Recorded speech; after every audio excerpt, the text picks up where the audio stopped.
For more on the potential price of this political stalemate in the US and its effect on the global economy, we're now joined live by economist Peter Weston. Mr. Weston, welcome to RT. It's good to see you here. In your opinion, just how bad would a default be? Oh, a default would be a catastrophic event. You would have the increase in the cost of borrowing for around the globe. You would have inflation in the US increasing on the back of a very sharply falling dollar. And it would basically affect every single country in the world, given that the dollar remains the key reserve currency. Right, but do you think the US will make a last-minute decision and find an agreement to raise the debt ceiling? Well, I think they will have to, given that, as I said, it's going to be a catastrophic event. The unfortunate issue is that you have a number of politicians on the Republican side, the so-called Tea Party, which actually believe that a default would not, that US can actually handle a default, something which I think is very reckless and irresponsible. You're looking at a Congress that is basically run by children.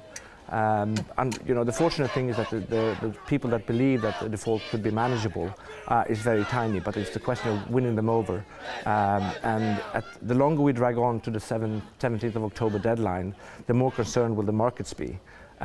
So far we see quite a sort of calm sell-off, and we've seen a couple of days when the markets actually have gone up on some sort of belief that some solution will be found. Which I think in the end will be found, because, again, this would be a catastrophic event if we do see a default. Why would lawmakers leave such a massive decision until the very last moment? Well, it is an issue of, just because these are politicians that have to solve their own problems.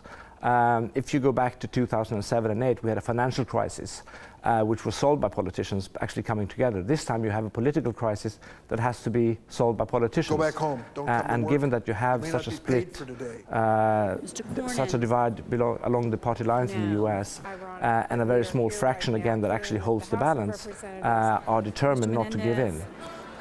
So it's really that the negotiations are just continuing, and basically people think that the longer we hold on to it, the quicker will the other party cave in, which doesn't seem to be the case. And unfortunately, the US population gets stuck in the middle.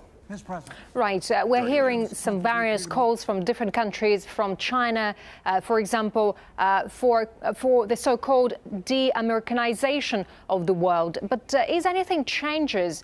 Has anything changed since the crisis of 2008? Well, as I said, the crisis 2007 and 2008 was a financial crisis that was successfully solved by politicians. This time you do have a political crisis that has to be solved by politicians. So that's the real change. To actually de-Americanize, as they're calling it, is going to be, if it's going to happen, a very slow process. But given that we see time and time again these political crises appear in the US, I think there would be more calls for a sort of trying to reduce dependency on America in the same way as America has been trying to reduce dependency on the Middle East for its oil. But it has to be a very slow and sort of gradual process. Right. Do you think there is any other single currency capable of replacing the US dollar in international transactions? Near term, there's no real currency that can replace the dollar. I mean, the euro would be the best candidate, but if you look at the other currencies people have been talking about, people have mentioned the renminbi in China, even the Russian ruble. However, these currencies are not convertible, and also you have to reprice most commodities that are now priced in dollars. You would have to reprice in these currencies. So there's no quick sort of alternative to the dollar as we see it right now.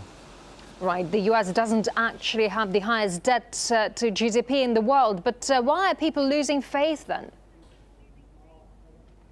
Well, in this case, it's not really about the level of debt. It's the ability to repay the debt they actually have. With the new ceiling, with the old ceiling, they can pay $30 billion. What they owe on the 17th is going to be $60 billion. So it's basically defaulting on this debt or having to reduce spendings elsewhere to find the money to pay the debt.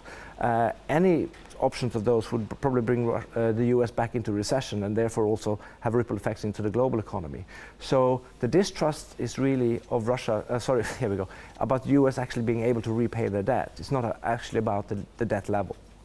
All right, Peter Weston, thank you very much indeed for your time. Peter Weston, equities strategist and economist for Russia-based brokerage firm Aton. Thank you.